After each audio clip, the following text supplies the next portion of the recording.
and welcome to another Awabapod podcast. I'm Rod Smith from Awabapod. Well, over the months, we've had some real talent, exotic, interesting people appear on this show, and today is no exception. Our special guest today has done so many things that makes me think she's our black superwoman. She's written her autobiography. She's worked the education system, the health system, the soul system, Awabapod Voices. There's a blast from the past. Family, kids, community to unity, versity. Get it? University, like to caring and sharing, a laugh that makes you smile. This amazing woman has had hurdles that a lot of us only hear or read about in books. She's the dynamic, the dashing, the devoting, the delicious and desirable. Ooh, ladies and gentlemen, boys and girls, she's the one and only Donna, the divine Meehan. You like that introduction? Thank you for that introduction, Rod. I've never had one like that, but thanks so much. It's lovely to be here, and thank you for inviting me to come and share. The honour is all mine. You know, there was another word, a D word I found. It was called daper, and I googled what it meant. It meant neat and trim and dress and appearance. But when I was adding it in there, I was like, the divine, the dazzling, the daper. And I was just thinking, no, it just doesn't work. The daper. So, Donna, as I said, welcome. We've known each other for a long, long time. You've known me since I was a teenager. Yes. And that would go back to our Awabapod days. Mm-hmm. Well, I wasn't working for Awabapod then, but you was. Yes. Yeah. Yep. Started Awabapod in 88. So resource officer, was promoted a month later to community development officer, and loved my time at Awabapod. It was that opportunity to engage with our elders and our youth. On the first day, Jimmy Wright gave me the radio program, and you know that just opened so many doors to the community, because until then I'd been a stay-at-home mum with my 3 children, my hubby, and then going to uni, and this was my first job. And, even though I'd found my Aboriginal family, this was the first time I connected with Aboriginal people in Newcastle. I didn't know there was any. It's funny when you said resource room, it actually took me straight back, because our Wickham building, which a few of these guys have been to, the upstairs, I actually still remember your resource room. Yeah. Or the resource room upstairs there. It was pretty big. It was. I started at the Awabapod Lands Council, and it was the old police station, and my room was the exercise courtyard, and Trevor Patton was in one of the cells, and we had storage in the other cell.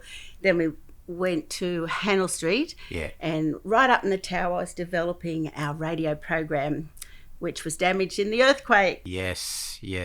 When I first started working for Awabapod way back then, one of those cell rooms was also my office. The big heavy metal doors were still on there. Geez, they were heavy, weren't they? They were. Donna, today we're talking about it's Reconciliation Week, and I thought, if there's anyone that's been through things in life and hurdles that could talk about, or maybe, be for it or against it, I thought it'd be you with your life. If you can you give us a run through from maybe starting from, where you were born and where you're from, your brothers and sisters, and to where you are now? Yes, so I'm a Gamilaroi woman. I was born in Coonamble, and when I did meet my family eventually, the first thing my brother and my mother said, we're Gamilaroi. And so that's why I keep to that, because that's what my mother told me. Grandfather was from Pilliga Scrub, and so where's that? The back of Narrabri we wore. Okay. Pilliga, And so his name was James Boney, and then he changed it to Jimmy Welsh, and so that's our family, the Welsh family. So I was born in Coonamble, lived there, happy child for the first 5 years, and then Mum got a letter from the government saying, have all your children at the train station the following Tuesday. So it would have been the 21st of April, 1960. And so all my siblings were on that train. My brother Barry was 9, Widdy was 7, I was 5.5. My brother Kevin was 4, Robbie was 2, and Jane and Wayne, the twins, were 6 weeks old. And I can still remember standing on that platform waiting for the train to come in. We were excited because we thought we were going for joyride. We did not know what was happening. So being brought to Newcastle, I was fostered and adopted by loving European parents. I'm married. I was educated here and have worked as a liaison, Aboriginal liaison officer with the Awabapod community for over 32 years now. So you went to university. Why did you go to university? Well, Wallatuka. my Aboriginal mum was supposed to come to Newcastle to start the first chapter of my book, and she died of a heart attack 2 days before she was supposed to leave. So about 3 months into sorry business, and I heard Mick Davidson on the television behind me saying, "Oh, you Cooleys and Murrays, come to university. I'll be here." He was the first Aboriginal person in Newcastle to graduate in social welfare. John Heath had graduated in education, but Mick first in social welfare. Come over, have a yarn to us. If I can do it, you can do it. And I'm saying, yeah, sure. Then again behind me, he said, "I know what you just said." You said, "Yeah, sure." He said, "Come and have a yarn to me." That sounds just like him. I went, and it was wonderful. And I did social welfare, but I did every assignment on an Indigenous perspective, because that's how I wanted to learn my culture, my history, our customs. So from there you went on to Awabapod? Went to work at Awabapod, was there 7 years. Yeah. And then Big And Fish. as you said, it was a part of cultural resource. What was your first job? So first of all, I was the resource officer. Yep. With the library and administration, and then a month later Jimmy promoted me to community development officer because I had an advanced diploma of social welfare, and it was just fun. I felt guilty each week taking home my pay packet because I thought, I'm getting paid to learn all this. Yeah. Awabapod Voices, how was that? Oh, Who did you take it over from? I think there was Tony Schofield and That's right, Dallas Faulkner, and the community said, "It's great to have a Koori radio program," because I was sharing information, Yeah. you know, and you're well aware there's a large non-Aboriginal audience, so I was educating them. But, you know, the community would say, "Oh, the boys only ever talked about football." It's nice to have a proper radio program. And I only knew one black song. I only knew Royal Telephone. I thought, how many times can I play it? So learning what our people were singing about was amazing. It was like an open door to the community. And because it takes 3 years to get accepted, nobody knew me because I'd been a stay-at-home mum. But, you know, that opened the door, and community could hear my passion, my love for my people, my history. I'd never say anything negative on radio, because I didn't want white fellas to have anything to talk about us. So it was always positive, promoting our achievements, and they are numerous, and it was just fun. You would probably still be known mostly for Awabapod, the main person. As you said, there were a couple of people before you, but I think you were probably the longest running and and probably most successful. 7 years. Well, and then that's when I started much. work, and then Jimmy threw it to me. And me, Berkey, Ray and Kelly. Debbie sworn at it for about 2-3 years. Yeah. Yeah, but that was fun. So what did you do after that? Then I was the little fish that jumped in the big pond. I went into education. Yep. Took over Claire Sager's position, Aboriginal Community yes. Liaison Officer. And Merv and I were the only two black fellas in head office. Yeah. And my orientation was, this is your desk, here's your phone, go to it. Little did I know I'd be dealing with conflict, you know, angry teachers, students, parents. But, you know, each job, you just give it your best shot and you learn as you go along. Yeah. And from there, is that when you then went to the John Hunter Hospital? No, then I did education for 9 years, and then my husband died. I stayed another year, and it was time to move on. Then I went to FACS, it was DOCS, Department of Community Services, and it was partnerships and planning, so funding Aboriginal organisations. Oh, yeah. So again, another positive aspect, you know, funding the brighter future, stronger families, the, you know, family support workers, our out-of-home care support workers. They funded preschools, so what we call preschool, Minda River Preschool, and, you know, it was exciting. And I was there 9 years, and then I went to PNG for 5 days, and I saw absolute poverty, and I felt very embarrassed about my very comfortable lifestyle. So I had to leave, and I lived by faith for 12 months, And then I was contacted. I did 6 months work, Hunter Aboriginal Children's Service, 6 months Samaritans, and then I put in for the position at John Hunter, and I was there 9 years. And at the moment I'm just on switchboard, and the front counter, which is so demanding, switchboard, but another set of skills, administration. And look, anyone that works on switchboard, you're doing 500 calls a shift, and you just come home, you don't want to hear the phone ring. I have to applaud you for the being the Aboriginal liaison officer at the John Hunter Hospital. Couldn't have been an easy task. I loved meeting our mob from all around the state. I love meeting the families, and they're coming into hospital stressed, and so, to have that curry face and understanding. And this job, before I would go to any number of funerals, because we've always got funerals, but when I got to the hospital, I couldn't leave, because this is about life and death. And so the only funerals I went to was, very close elders that I'd worked with. So this again was a beautiful time. I enjoyed it. Love working. I believe every day I get up, I work for my mob, for my people. It's not just to feather my own cap, but that's what I learned from Papua New Guinea. Yeah. So as I said, for Reconciliation Week, and you mentioned there a little earlier, but I suppose the most common name we hear is the stolen generation. And as you said, when you were 5 and your mother received a letter.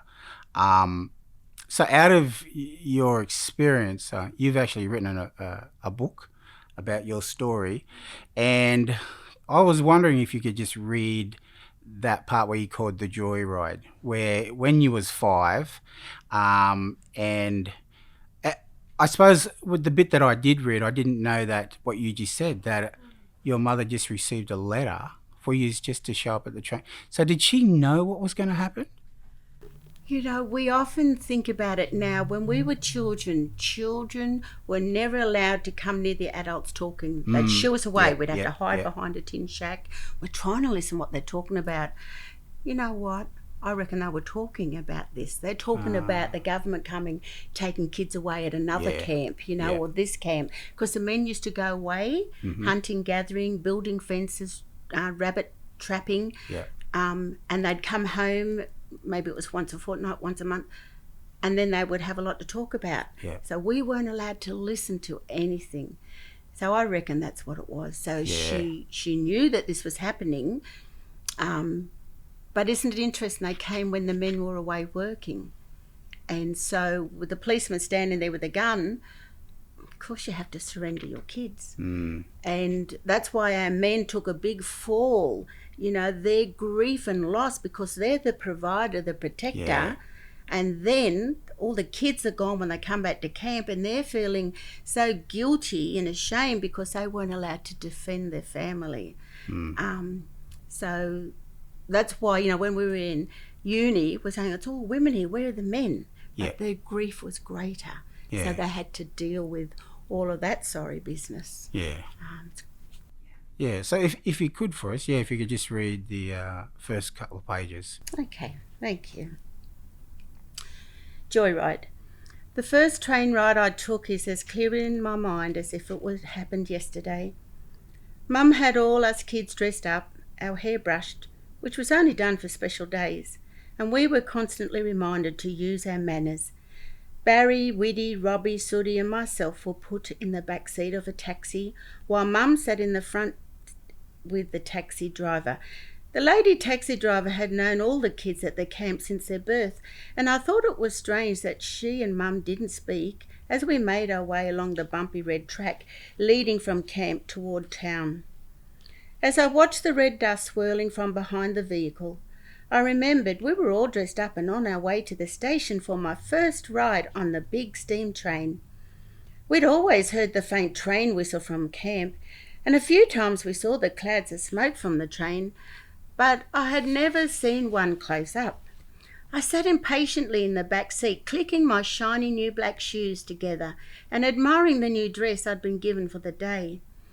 All my brothers also wore their new shoes with white socks, a white shirt, and a little black bow tie. We knew everyone had to get dressed up to go on the train, and we felt important, like the little rich kids from town who often had train rides during the holidays.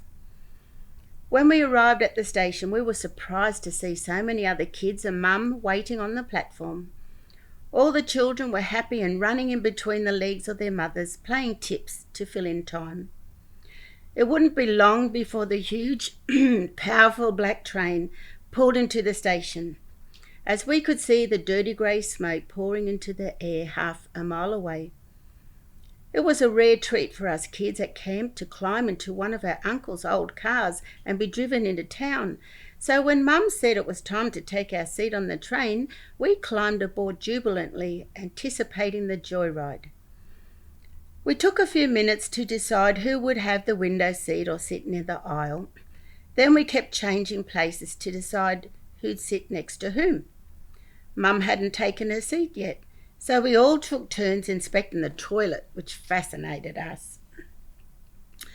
We knew it wouldn't be long before the train pulled out, so we took our seats again, but then we realised we'd lost Sooty and Robbie. When an old white woman in a red hat sat next to me, I changed seats with Barry as she terrified me. Suddenly I felt scared. "Where, Mum?" I asked Barry, who kept telling us, "Mum be getting on the train in a minute." I kept asking him where was Sooty and Robbie and Mum, and he said, "They must be in the next car." There were still lots of black women standing on the platform hugging one another.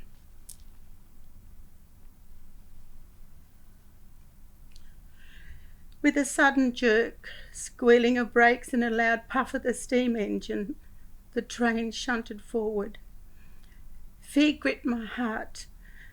Barry and Widdy had bewildered looks on their faces, glancing at me and then at each other. I stared out of the window as we slowly pulled out of the station. I was very confused by all the women standing on the platform watching us and wailing. Then I saw her. There was my mum in her only good blue dress standing next to my aunts and our old grandmother, just standing there with tears rolling down their cheeks, too fast to wipe away. Then Mum waved a white hanky, and I pressed my face against the window pane as hard as I could, watching her. Watching until her blue dress faded into a tiny dot of colour. I looked back at the station for as long as I could, until it was out of sight. The atmosphere of celebration and anticipation that had filled the cabin vanished, and there now echoed the distressed calls of frightened, broken-hearted children. "Why didn't Mum and Grandma get on the train?" I cried over and over. The white woman in the red hat sat beside me with clasped hands, expressionless.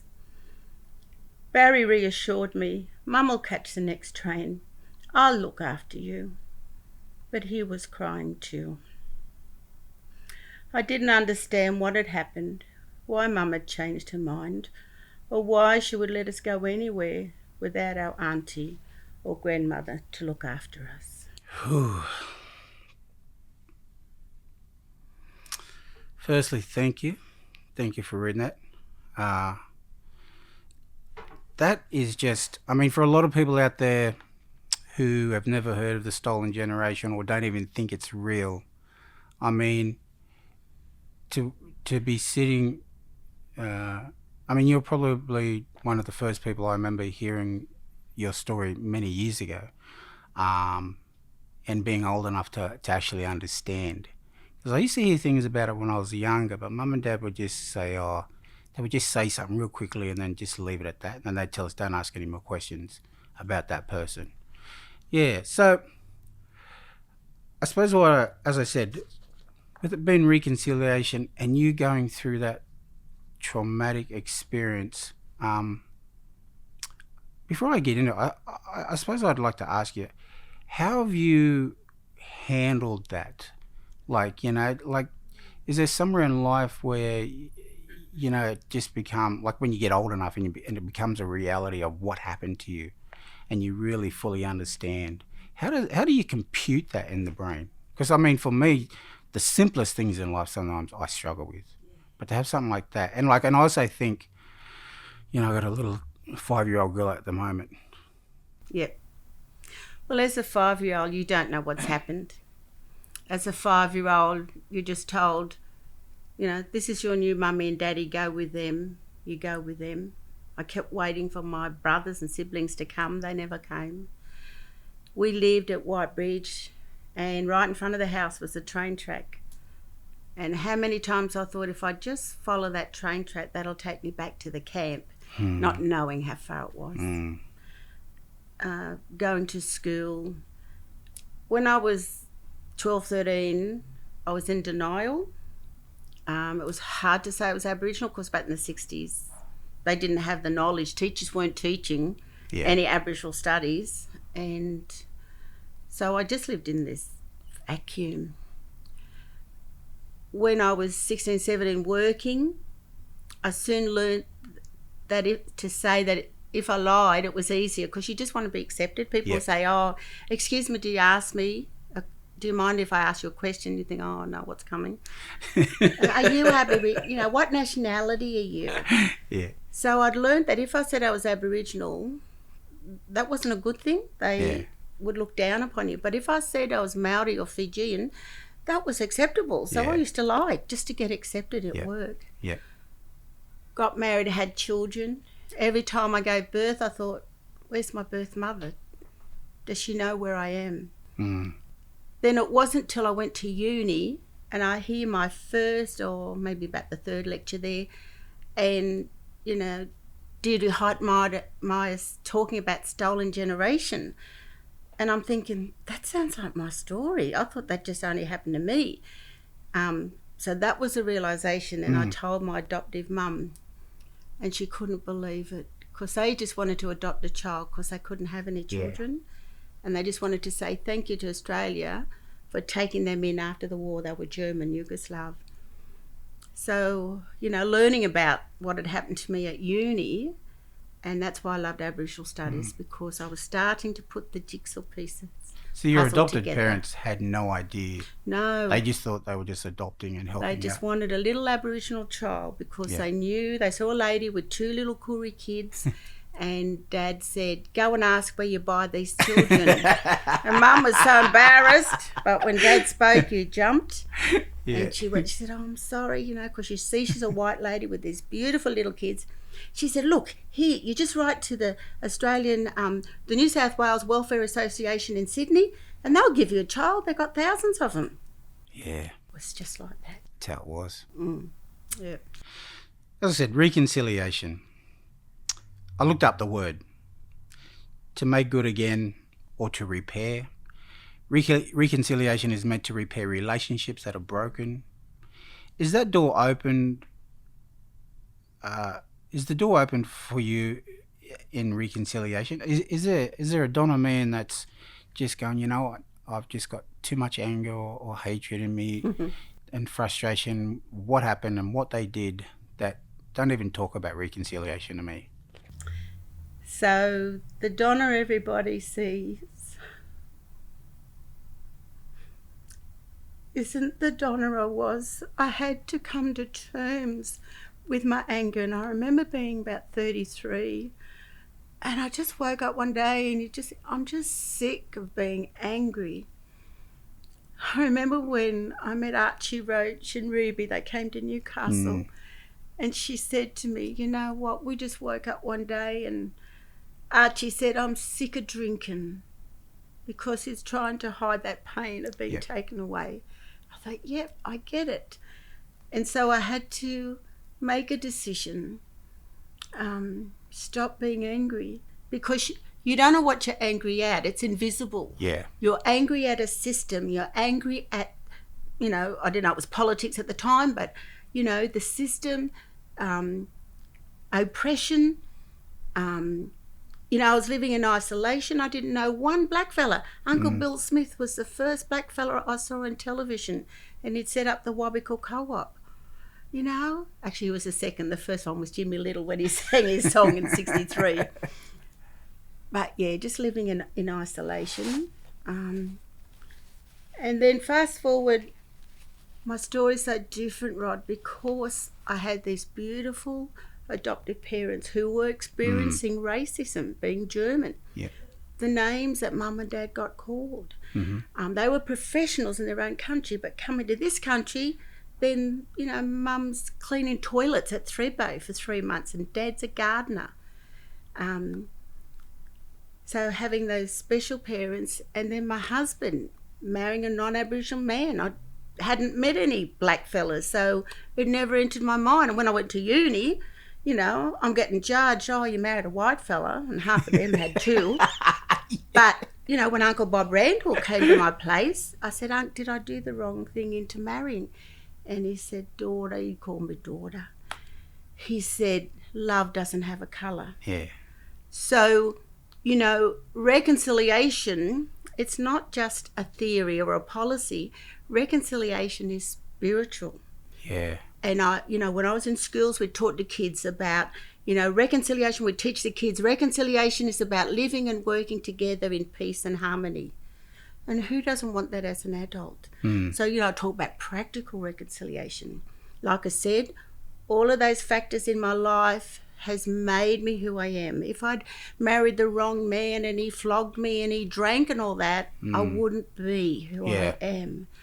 Being raised in the church and, growing up on those beautiful hymns. My parents were beautiful Christians, so I grew up with the hymns being sung in my home every day. So that has shaped me. Going to various churches and having interacted with kind white people. That doesn't happen to my brothers and sisters. So everything has been so unique for me. And I know God has blessed me in my life and, he's using me as a spokesperson. I see my mission to educate the church about Aboriginal Australia. Oh, that's good. To promote what our people are doing locally. Yeah. And I was doing that before we got the Koori Mail. It was great. We finally got an Aboriginal newspaper. But before that, I was sharing with the churches.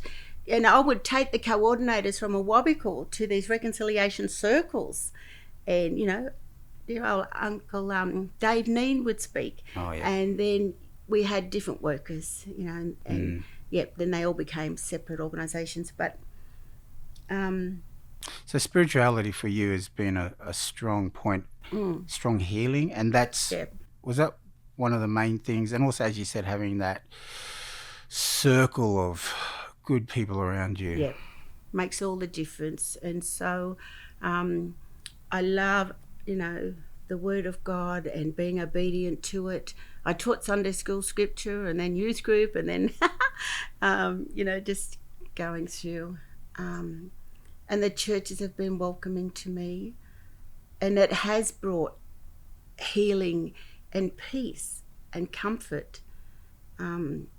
So when I went to uni and the students would say, how can you be a Christian when the churches did this to us? And yes, I can now say to the churches, you wonder why Aboriginal people aren't at your church, but the church is part of that assimilation policy. Yeah. The church endorsed it. The church helped remove the children. Yeah.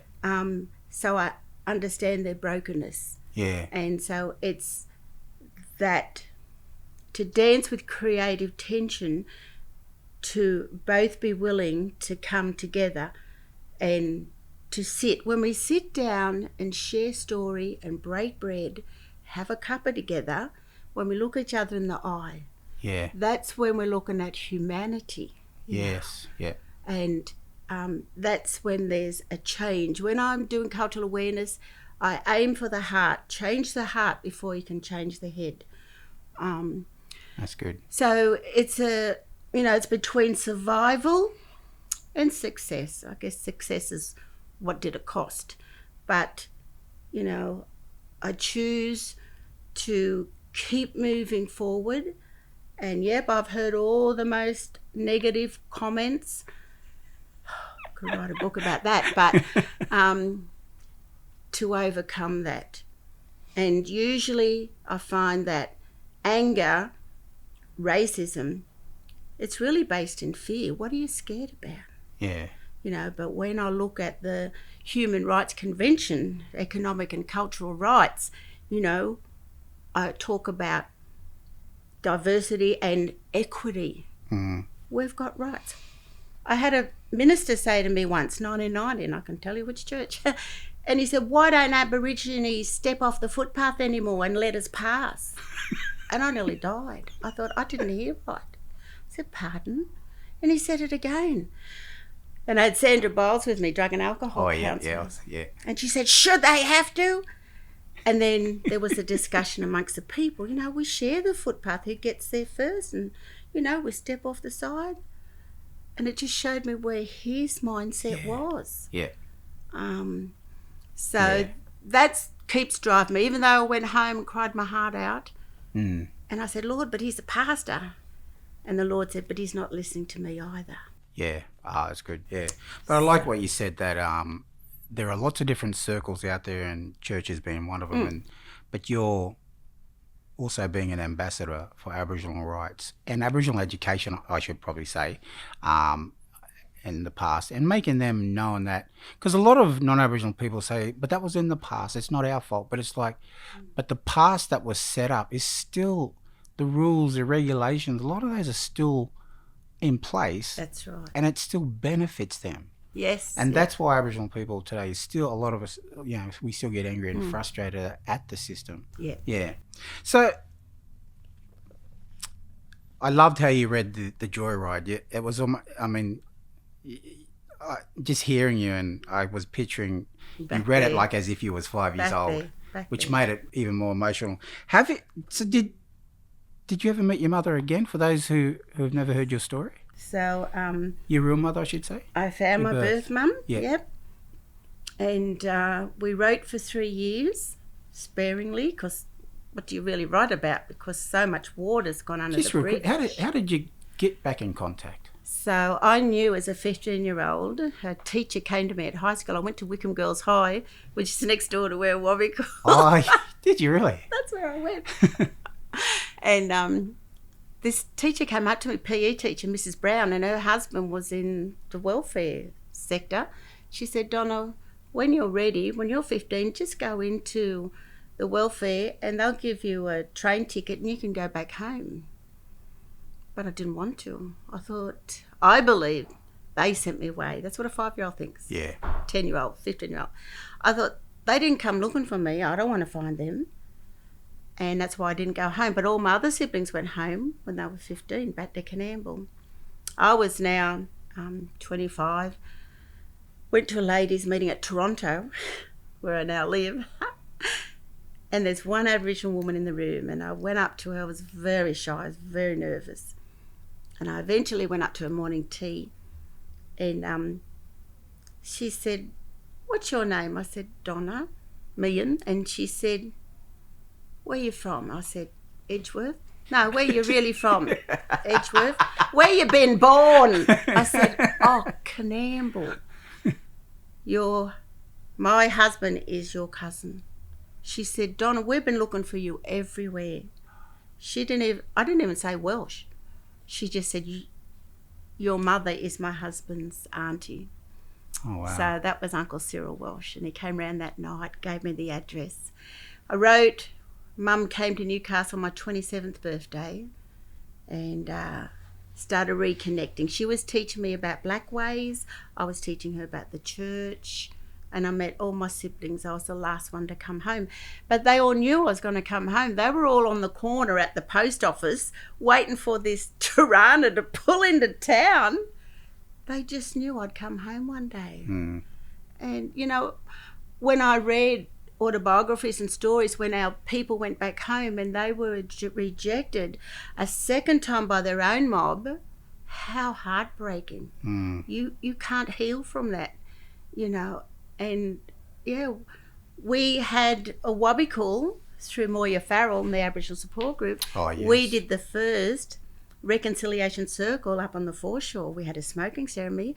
All the elders sat there. We had Jeff and Nora Doolan and all the elders, the Lawrences, the Russells. And it was an opportunity. And driving in, I thought, 10 people might come. 10 people, 15. And we had 120. And that was back in 1992 or 93. And there was an elderly lady sitting on the grass, and I went and got her, Rita. She was from Alice Springs mob. I said, come and sit down here with our elders. And she sat there, and, all the white people are going past, shaking hands, saying sorry. And then she said, oh, sis, I can't sit here anymore. She said, I've been drinking. I need to go back on the hill. She was just respectful. Yeah. And it was just beautiful. So, yeah. In Reconciliation Week, we had a service at the cathedral, and the beautiful man, Honourable Ron.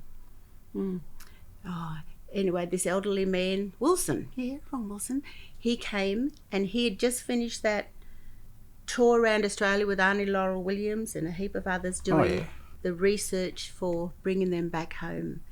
And we had a big reconciliation service at the cathedral about 95. Is it true? I don't know if years ago you said you were walking down, so before you met your family, was you walking down Hunter Street or somewhere, and a black fellow was coming towards you, and you just started talking to him, and it was one of your brothers? Is that true? Yeah. My brother Wayne lives in Newcastle. And you didn't know? Shane and Wayne, the twins. We didn't know. That's amazing, isn't it? He was here in Newcastle. So what, did you recognise each other? I mean, well, because you was only 5. How old was you when that happened? Well, I had photos then because I'd gone home, and we're looking for family. Yeah. So I knew what he looked like. Incredible. And then Jane, they were twins. I went to Melbourne, but she got separated. So remember when I said the twins were 6 weeks old? Yeah. They weren't on the train, but I was too busy, Yep. When she went through her records, they were still sitting in Canamble Hospital. They were still there for 6 months. And my poor old mum's walking the streets of Canamble, shattered, emotionally shattered, drinking her head off because you've lost 7 children. Of course you're going to drink. And they were still sitting in Canamble Hospital waiting to be fostered. Wow. That's unbelievable. That's why the government needed to say sorry. Yeah. I suppose one of the questions I have is just hearing more and more of your story, and as I said, like trying to have that just with yourself. For people who are in your shoes, there's a lot, I've heard the stories where a lot of people haven't been able to heal. If there's anyone that's listening to this that maybe have just found out, maybe they're in the shoes that they're the same shoes you've walked, what advice would you give them? Contact us. Don't stay alone in your room drinking, being isolated. Go to a local, medical centre. Speak to Aboriginal people. Start connecting to us. There are groups, there's healing centres, the Healing Foundation. There are programs. Start writing down your story. My story took 13 years to write, and it's just a healing process. I would write, memories got unlocked. I'd blocked out things from the camp. And as I'm writing, so start writing a story. Go and write a song about it. Do a rap song to it, Our brothers in jail are doing paintings about Stolen Generation. They're writing songs, they're writing poetry. That's all healing. Yeah. So start expressing it. Read books. There are so many books. I'd already been writing probably about 28 chapters when Sally Morgan's book, My Place, came out. Oh, yeah. I thought, that's it. I'll give up writing a book. That's it. That's my story. But then I just kept journaling. For each time I went home to Canamble, I'd learn something. I'd meet another cousin. I'd get a deeper insight. So write your story. Did you, with your faith you're talking about, once you discovered everything, about your past, did you ever challenge your faith? Did you ever hit a real low? Probably not. It's the place I ran to for comfort. Yeah. It's the place I went to. It was my hiding place. Again, having two beautiful parents model that. I found the old hymns. I would just lie in the bed and just sing hymn after hymn, and each hymn was like a sermon. And God knows what you need in your brokenness. I've had spiritual experiences that I can't share with non-Aboriginal people because they probably wouldn't believe it, but our people would. So God has just proved himself time and time and time again to me. If anything, I've had to get assertive to know how to respond with diplomacy with our people, because they're seeing life with blinkers on through their pain and grief, and how can we understand? Because my journey hasn't been their journey. Yeah. But you want to find a place of solitude, a place that's safe. I had this supportive husband. He wasn't a Christian, but he just supported me in everything. That's probably that's probably one of the biggest keys. Yeah. Donna, we're going to wrap up soon, but as I said, reconciliation. I just want to read something else that I discovered. By the beginning of the 20th century, this is going way back, the colonial authorities felt obliged, not felt they needed to protect the Indigenous people in order to ease, not stop, but ease the process of extinction. I think there's a lot of people out there that don't realise that once they took over this country, that Aboriginal people were put on the extinction plan. That was their plan. And they did this, and then they set up, the protection board. That was to protect us. But under that protection board, it gave them the policies and the government the power to determine where Indigenous people could live, who they could marry, where they could walk. That's just some of the things. And that's the thing, as I've gotten older and I've learnt more about policies and the rules that the government's made, and as you can see, a lot of them, the effects. I mean, a lot of people say, Aboriginal people are a bunch of drunks and drugs, but as here, and your story, and it's like the mental effect that has been caused for generation after generation to our people. And that's why a lot of people don't understand why we have a lot of dollars thrown into Aboriginal health, because our people in the past have just been so torn. And we're the leftovers of it, and we're trying to pick up and put ourselves together. With all that, I know we had the sorry day. Is that what the government has to do? Can White Australia reconcile with Aboriginal people? Can the government make it right? There's many, many steps, and a lot of people are responsible. There's many arenas in society, many circles. You've got your political arena, and, we've got our people advocating in there, such as, Mick Dotts and Pat Dotts, and they're my heroes. That's who I look at. So, they're trying to influence the politics. We've got the healing circle, where we've got rehabs and counsellors and drug and alcohol workers. We've got the ministry, the churches, Aboriginal pastors, chaplains, youth chaplains, chaplains in jail, chaplains in schools. We've got a role to play, the education system. But once we started getting Aboriginal teachers in the classroom and AEAs, things started to change for our kids because they were advocating for us. And so the sporting field, we see the Aboriginal sportsmen, calling, racism. Look what they did to Goodsey. I was just disgusted. I still haven't seen that, but yeah. They're calling it for what it is. So us workers in government, half of your role is educating your co-workers. And so, being available to that they know that they can come and ask their cultural questions of me. So you can only do that when you've had significant healing. So we're all on a journey. And I love that quote by Martin Luther King, who says the greatest tragedy in the world isn't the brutality of the bad, but the silence of the good. So the good, we need to stand up, support each other. Ray Kelly and I cried to see 5,000 people march with us for Black Lives Matter. Ray said, can you believe all these nationalities came and stood with us? We were just blown away. Yeah. But I knew I had to march because I'm in prison ministry. I had to go and stand for our brothers. Yeah. And that treatment is absolutely not okay. It's not okay. And so, we do what we can. We take responsibility. And then, back with our people, it's a journey. It's a journey. I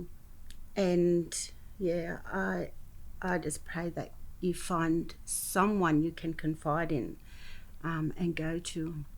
Can I just share a poem, Rod? You can? Yeah. Before you do that, I just thought of reconciliation or reconcile is about healing too. When Kevin Rudd did the apology, did that help? Yes. For me, my brothers, we were there. Yeah. And my brothers had parked. We were stuck in a traffic jam in Canberra. And so we could hear him saying the apology on the radio, pulled up. They got seats. I went and parked the car and then found them. And I'm walking towards them and, it's probably 50 feet away. And I just started wailing. I've never wailed in my life. And I was wailing and I couldn't stop it, Rod. And then I sat down next to my brothers and we just hugged each other. And I just believed that was my mum's spirit, And he had to say it because that was a recommendation, Ronald Wilson. That was a recommendation from the Bringing Them Home report to say sorry to our grandparents, to our mothers and fathers for what you did. Of course, there's many more steps. Yeah. And, we're still doing that. My friend Lynelle DeTippo, she's a pastor, and her sister Doreen, Auntie Lil, we do women's circles. And so we're sitting with women and, talking about these issues, singing, praying over them. So we have a healing ministry. So many responsibilities, different people, teachers, they've got to be doing it right in the classroom and, everybody else. And, some people say, how can we have reconciliation with whitefellas? We've got to reconcile with ourselves. And that's true too. So, that's part of community and the church. We do our business. You keep doing yours. The worst thing is just to stick your head in the sand. Yeah. Because it's not going to go away. We have to keep, when we used to be in school, we did culture talks, and I remember this little girl, Lucy, from East Maitland Primary School, class 4B. She did a picture, and it was a gold heart, and then in the middle, she had Uluru and the Sydney Harbour Bridge. So she had the black fella standing at Sydney Harbour Bridge and the white fella at Uluru. And this was about, sharing resources, sharing this land, Australia. That's good. We can all do that. That's reconciliation. Before you do the poem, I would just like to say thank you. Thank you very, very much for coming on Awabapod, like that, Awabapod. It's so good. I love the name. Your story is educational. It's sad, but it's also inspirational too.